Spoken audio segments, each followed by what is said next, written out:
siap. Doa selesai. Salam. Assalamualaikum. Sebelum kita mulai, saya presentasi terlebih dahulu ya. Afina ada? Fatia. Hadir, Bu. Hamzah. Hamzah Ibrahim. Kaila. Hadir, Bu. Oke, mudah-mudahan di pertemuan berikutnya kelas 10-5 ini bisa hadir semua ya. Saya pengen tahu semangat kalian dalam pembelajaran informatika ini sudah sejauh mana sih gitu ya. Saya pengen melihat konsentrasi kalian. Hello. Hai hello. Oke, lihat dari suaranya teman-teman sudah siap menerima ilmu dari saya. Sudah siap menerima ilmu dari saya hari ini? Siap. Untuk pertemuan ini, saya pengen mengulang lagi materi yang sudah kita bahas 1 minggu yang lalu. Kita bahas apa sih minggu lalu? Hardware, software, Ketiga fungsi ini atau ketiga komponen ini memiliki fungsi-fungsi yang beda ya. Coba saya mau nanya ke satu orang. Oke, Stephanie, coba jelaskan apa itu software dan berikan satu contoh aja. Perintah yang dilakukan oleh manusia kepada komputer sehingga menghasilkan sesuatu yang diinginkan oleh si penggunanya. Contohnya adalah sistem operasi dan bahasa pemrograman. Stephanie, bahwa software itu merupakan program komputer yang di dalamnya berisi perintah-perintah, instruksi yang dibuat oleh manusia. Dan tahu nggak CPU itu singkatan dari apa? Itu ada Central Processing Unit. Yang tahu CPU itu apa fungsinya? Jadi CPU itu otaknya komputer. Soalnya kan yang mengatur kerja komputer itu CPU. Nah, makanya saya mengulang kembali ini karena ini berkaitan juga dengan materi yang kita sampaikan hari ini. Paham ya Nana ya? Menjelaskan tujuan pembelajarannya. Ya, mohon diperhatikan. Tujuan pembelajarannya apa sih ini kita? Nah, tujuan pembelajaran proses input menjadi output cara kerja komputer itu dengan baik dan benar secara fisik. Mungkin teman-teman nih, kita ada di lab komputer nih. Kita bisa melihat secara fisik komputernya. Hardware di sini ada apa aja di sini? Ada monitor, ya kan? Terus ada apa lagi? Mouse, keyboard. Ada monitor, mouse, keyboard, dan satu lagi itu CPU. CPU dan CPU itu jelaskan katanya bahwa software itu adalah program yang berisikan perintah-perintah. Kalau tidak ada firmware, apakah komputer bisa menyala? Gimana sih cara kerja komputer ini sebenarnya? Bagaimana sih? Oke. Kayak hasil kerjasama dari software, hardware, sama brainware, Bu. Oke. Kata Fatia katanya cara kerja komputer itu katanya interaksi antara komputer, hardware, sama brainware ya. Jadi itu tidak bisa terpisahkan. Ya, ada masukan, proses, dan juga pengeluaran. Ini kalau keluar akan terjadi outputnya. Outputnya itu bisa berupa gimana sih sebenarnya cara kerja komputer itu sebenarnya? Memahami, bisa mengamati apa yang saya tayangkan. Dan memasukkan perintah. Menampilkan hasil pengolahan data berupa informasi. Dan akhirnya, informasi hasil pengolahan data diterima oleh user. Perkembangan yang diminati manusia seperti Java. Kalian paham nggak? Paham ya? Nggak ada yang mau bertanya tidak mengenai ini? Oke, Paris, apa yang kamu ingin tanyakan? Itu bagian atau komponen dari hardware yang tidak berfungsi. Apakah komputernya masih bisa berjalan atau kayak? Kalian kalau kepalanya pusing, anggota badannya sakit, apakah kalian bisa beraktivitas semaksimal mungkin? Tidak. Ya, sama juga halnya dengan komputer. Apa sih yang terjadi di proses memori? Ada yang tahu nggak? Jadi di dalam memori itu disimpan lengkap sama semua tanda-tandanya. Habis dari situ unit perhitungan dan penalaran. Oke, betul nggak yang dikatakan oleh kalian? Betul ya. Berarti proses memori itu terjadi karena adanya kontrol unit dan alur ya. Ini itu adalah proses yang tidak bisa terpisahkan.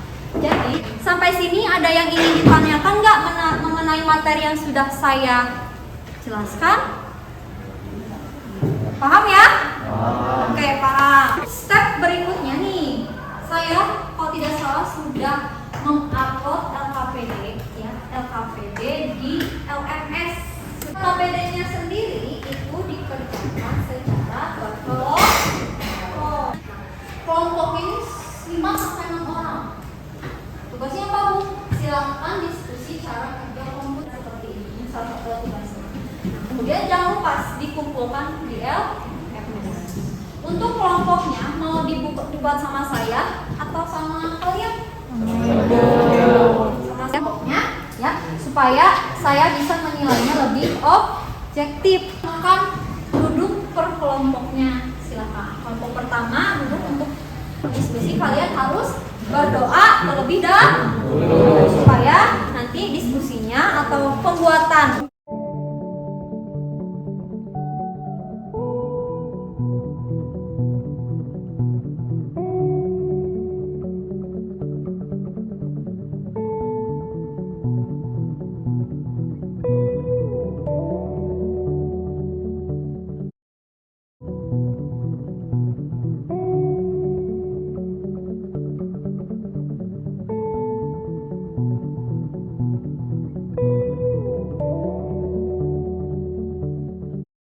ada yang sudah? Oke, kelompoknya Stefani. Nama saya dari Indra Alfa Pembadiansyah. Untuk mengolah data, memproses dan memasukkan informasi yang diperlukan. Dan untuk itu semua kita juga minimal punya Mouse, scanner, dan kamera digital. Informasi, software ataupun program. Terima kasih dan mohon maaf jika ada kesalahan kata. Ada yang mau bertanya kah? saya masih agak kurang paham dengan apa itu control unit. Boleh tolong menjelaskan kembali apa fungsi dari control unit? Bagian dari CPU yang berfungsi untuk mengatur dan menjalankan instruksi dalam urutan yang telah ditetapkan di dalam komputer. Begitu Acilah, apakah ada kata dipahami? Perkenalkan, kami dari kelompok 1. Nama saya Keluna Nandita. Nama saya Raina Ardina Diadikna, Mempresentasikan cara kerja komputer.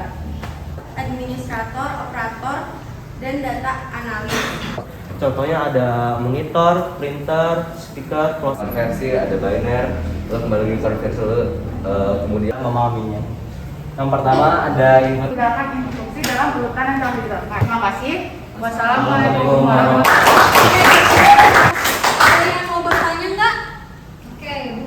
Apa yang terjadi di bagian RAM dan ROM di proses tersebut? nah dari input device, nanti prosesor bakal ngambil catatan dari memori-memori tersebut. Saya ingatkan kembali bahwasannya tugas yang kalian kerjakan ini harus di-upload di LMS. Pembelajaran selalu diakhiri dengan kuis. Oke.